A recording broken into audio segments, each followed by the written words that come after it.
3, 2, 1, start. I am very grateful to the authorities of the university for kindly inviting me to this happy function. Stop. I deem this a privilege and pleasure to be with you all. Stop. It is a wise decision on the part of the state government to establish a university in this place, which is the second largest city in the state. Stop, change para. I would appreciate the people and the government of the state on the great and useful work that they are doing to improve education in all branches. Stop. The extent of voluntary enterprise, the generous contribution made by the local people for educational purposes, and the large number of competent and willing teachers. You have clearly indicated your faith in improving the standards of education. Stop, change para. You have given a lead to the country in several fields. Stop. I know you were the first to prompt library movement. Stop.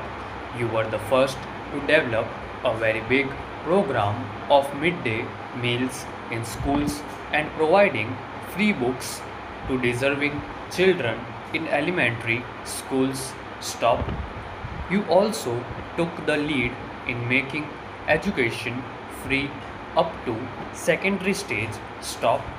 I am also glad to note that science education has taken deep roots in your state. Stop.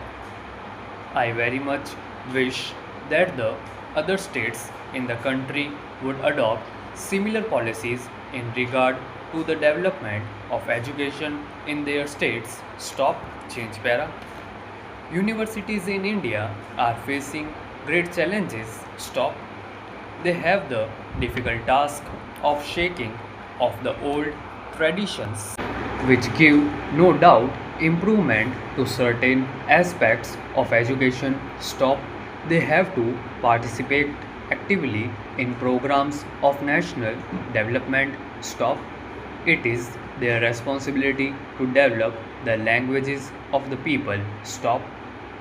It is therefore my duty to take interest in schools and to undertake concrete programs to improve schools education itself. You have, in addition, to safeguard against the frequent strikes in the schools and their grave consequences. Stop. Students' unrest for whatever reason or cause will certainly paralyze the smooth functioning of the educational system, and therefore it is necessary that everyone concerned in the proper development of education should carefully consider its disastrous consequences and take such steps which will create a change of heart at all levels and which will result in the smooth functioning of university life. Stop, change para. I am sure everyone is fully aware of the difficult days that the university have to face. Stop. Their difficulties are becoming more and more acute nowadays because of the steep increase in the required resources. Stop. In my view, the central theme of education is to enable the people of the state to face these challenges boldly and squarely. Stop. In order to enable the universities to meet these challenges, I appeal to the state and central government to provide resources on a liberal scale. Stop.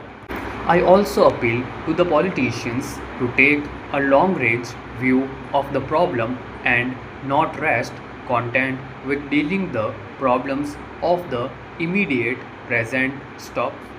It is their foremost duty to help the system of higher education to function smoothly and effectively. Stop.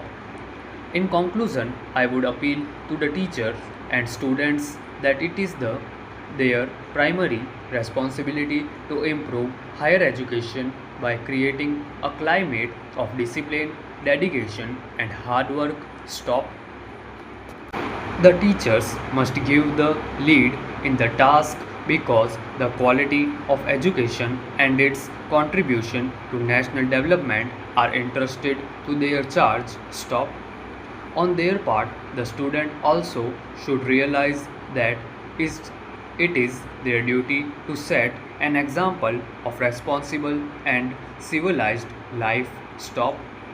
This problem could be solved only through peaceful and constitutional methods. Stop. By adopting such methods, they should create an atmosphere conducive to national development. Stop. I am sure you will really find it possible to contribute your best in this national endeavor. Stop. Change para. Dear sir, I am glad to note that you have all passed your inter examination and decided to take up higher grade in the incoming session. Stop. That means you are become proficient in the art of shorthand writing. Stop.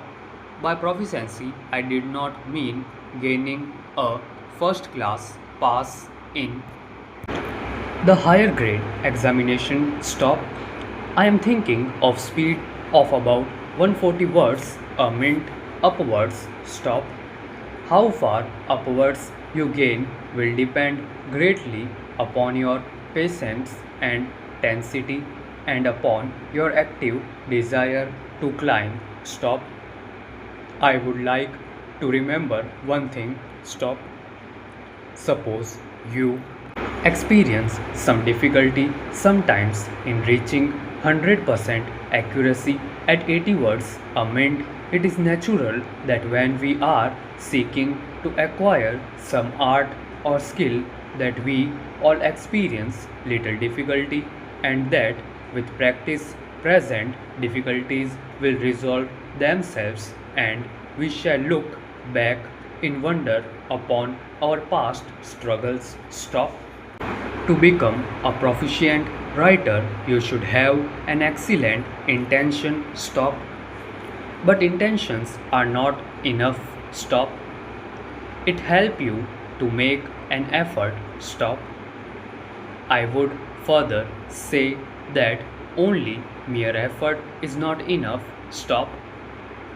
It is also necessary that you should not have any physical deformity. Stop. I feel your training must be designed to simulate mental alertness and to develop manual dexterity. Stop.